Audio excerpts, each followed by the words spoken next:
Welcome back to Belgrade, the capital of Serbia, for the second part of Europe District. Serbia was given candidate status in March, but what do Europeans know about Serbia? As you will see, old stereotypes die hard. Bridging East and West will tell you more about the growing ambitions of China in the country, and we'll take you for a very sculptural walk through the streets of Belgrade with Mirjan Bajic. He's Serbia's most famous sculptor. But let's meet our next guest in the show. Željko Joksimovic was chosen to represent Serbia at the Eurovision Song Contest in Baku. It may be derided as a cheesy pop extravaganza in the West, but here in the region, the Eurovision is taken very seriously. Many believe it's a way to put the Western Balkans on the European map. It was the case 5 years ago when Serbia proudly won the Eurovision. Željko Joksimovic has been practicing this song for months. The Serbian singer composed the love song for his entry into this year's Eurovision Festival.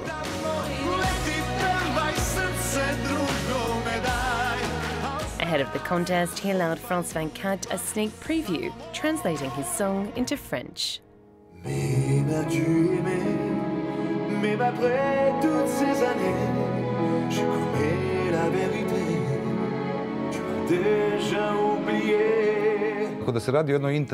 This is an international song. It tells a beautiful Serbian story through music, a story people throughout Europe can relate to.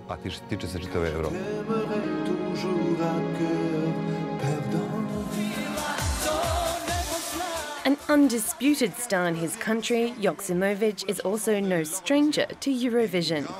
In 2008, he even hosted the show after Serbia won the competition the year before. It's a popular and highly competitive contest in the region, which is why Joksimovic gets annoyed when some Western European countries don't take it seriously. It's really insulting to call the Eurovision kitsch. It's actually a great music festival, one of the most important there is.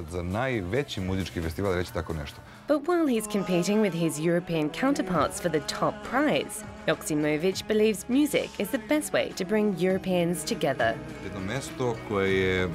People from the former Yugoslavia are multicultural. Europe is too, so there's enough room for everyone. That's what I like about Europe. While Serbian music is still largely unknown to most Europeans, Joksimovic is hoping Eurovision will be a platform to promote his country.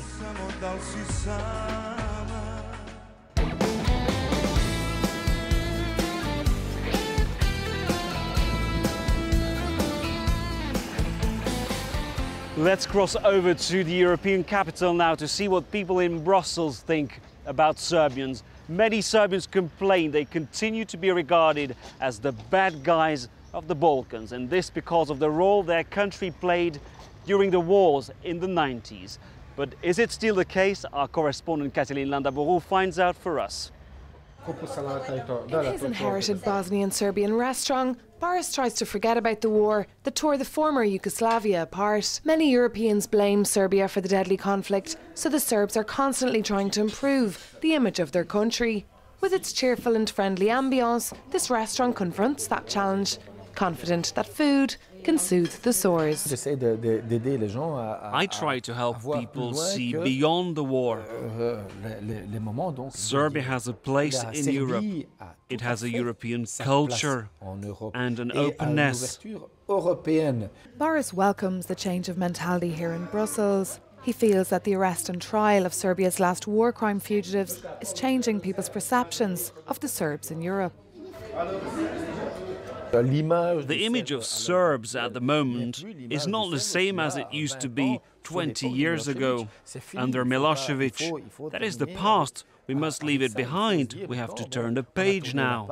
Dusan would also like to see that page turned. He's been working in Brussels for the last 8 years. He reports on the EU for Serbian TV, but finds that old prejudices die hard. It was funny to see in the context of Belgian government negotiations that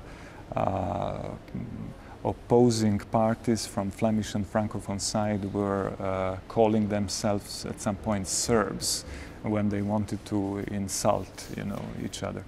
So these things happened, but let's hope it will improve with the time. EU membership could help wipe out these clichés, and it's necessary that the bloc is able to welcome new states. But like Dusan, many Serbs feel that the doors of the European Union could close after the arrival of Croatia in 2013.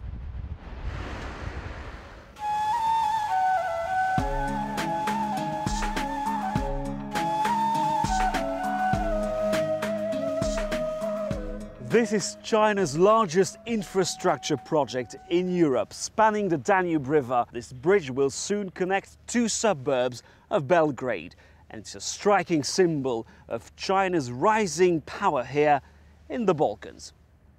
Inside New Belgrade's famous Block 70 lies the Serbian capital's Chinatown, a popular area particularly for shopping. What I like are the colours. You can find copies of famous brands from around the world, and it's really cheap.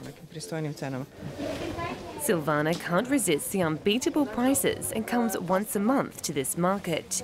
But she wishes she could also find Serbian products. The problem is that you can't find local merchandise. An estimated 3,000 Chinese live in Belgrade. Their presence in the city dates back to the late 90s. In the last years of Slobodan Milosevic's regime, the country became increasingly isolated. But China never severed ties. After their embassy was hit in the 1999 NATO bombing of Belgrade, the two countries were brought even closer. It was after this a large number of Chinese workers settled in Serbia. It was a good time to start selling because it was just after the bombing and there were no cheap merchandise like ours. Serbia wasn't producing much, and that's why we started bringing our products in. But today, projects of a much larger scale are starting to develop. This bridge that's being built in the suburbs of Belgrade was made possible thanks to Chinese investment. The two countries signed a strategic agreement in 2009. I'm convinced this is only the beginning. This project is the starting point for cooperation that will continue to grow in the future between our two countries. The bridge was named the Friendship Bridge, in a tribute to Beijing's and Belgrade's burgeoning relationship.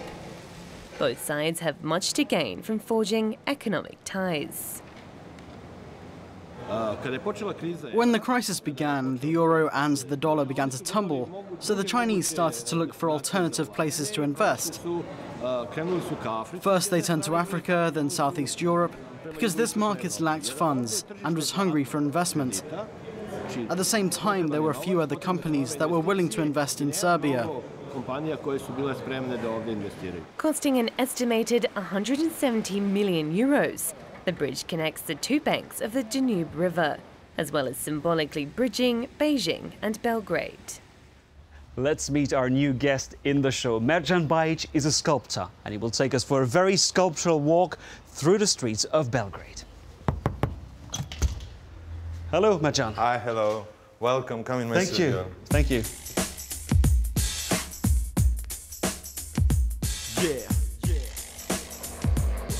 This is a piece with the title Working Class Goes into Heaven. This is a model for the sculpture I built in Kragujevac town, where they produce a Fiat. Like all my sculpture, it's kind of combination of very different things with a very different association. This is a Fiat from the 60s, in the moment of the modernization of Yugoslavia, with this idea that a lot of people will have this brilliant future. For the large pieces, I used it real car in the street of Kragujevac, and I was very glad that the people react a lot, and they like it or they dislike it, but we have a lot of reaction in the street. I like when the sculpture have his own context, where these form speak about reality around.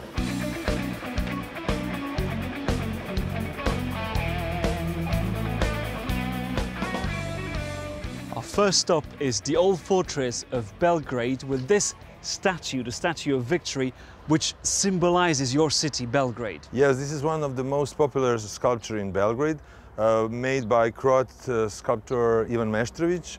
originally done to be exposed in the center of the town, but because of his nudity and because of association of the woman, he was bring here and erected in this very particular position. You know, Belgrade is a strategic place, which is kind of border between East and West, between Ottoman Empire and Austrian Empire, and which many years was a place of big battles. Belgrade was really destroyed in the many wars, which was take place here during 17 times. So he made this configuration of the city very various, very different, very eclectic.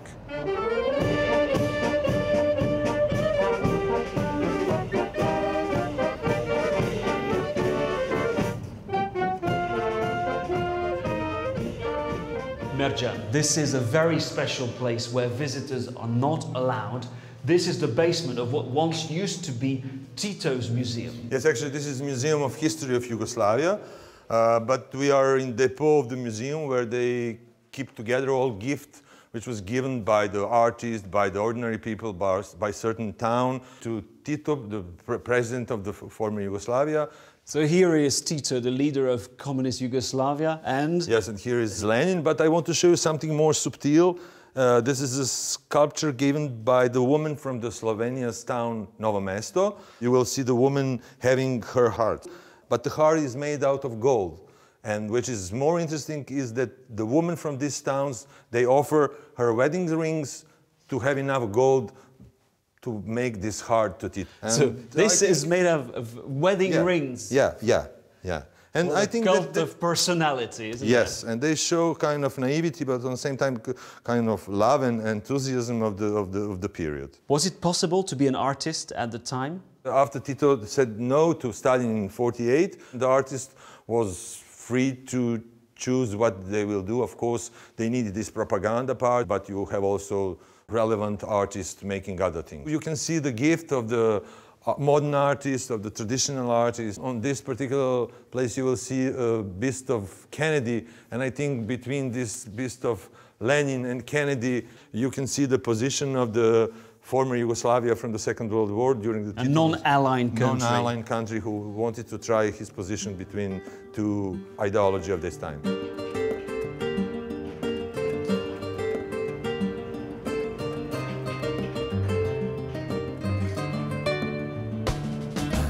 After Titos Museum, we've entered a brand new dimension with this amazing work. This is your most famous sculpture.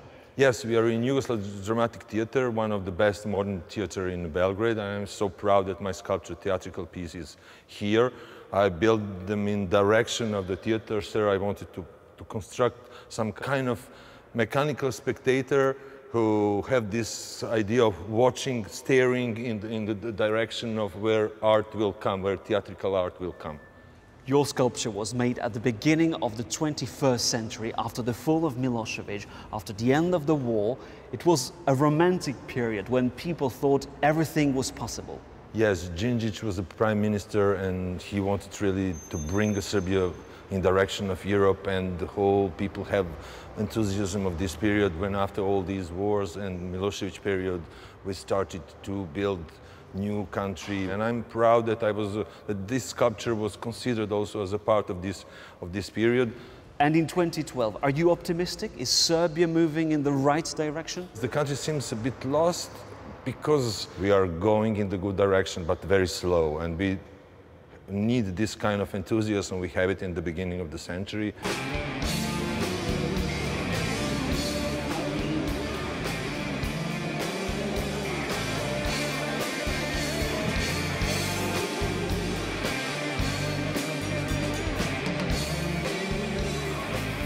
This is the future of Serbia. Your students have organized an exhibition tonight. You can see the young Serbian artists. That was generation born in the end of the 80s, in the beginning of 90s, and they will be citizens of, I hope, European Union in the next 10 years. And I want to present Nemanja Lajic, who was my student 3 years ago, and now he makes his studies in Brussels. Is it easy to be an artist in Serbia today? The main problem of Serbia is like closeness. It's very isolated, it's closed, like people have a lot of misunderstandings of the things that are happening outside. The Brussels experience was very, very important. It's very important to travel and see the other things. How are you perceived as a Serbian by Europeans? Usually, when they approach someone from Serbia, first idea is that this is someone who came from a place where they had a lot of wars. But they don't have anything against. They're just like a little bit, oh, Serbia, you have a lot of, you know, it's their first idea that we are from one place that is strange for them. Well, Nemanja, I wish you the best of luck. Thank you very much, Merjan, for showing us your Belgrade, your very sculptural Belgrade. And thank you for watching this edition of Europe District from Belgrade in Serbia. We'll return next month as we continue our journey across the Balkans.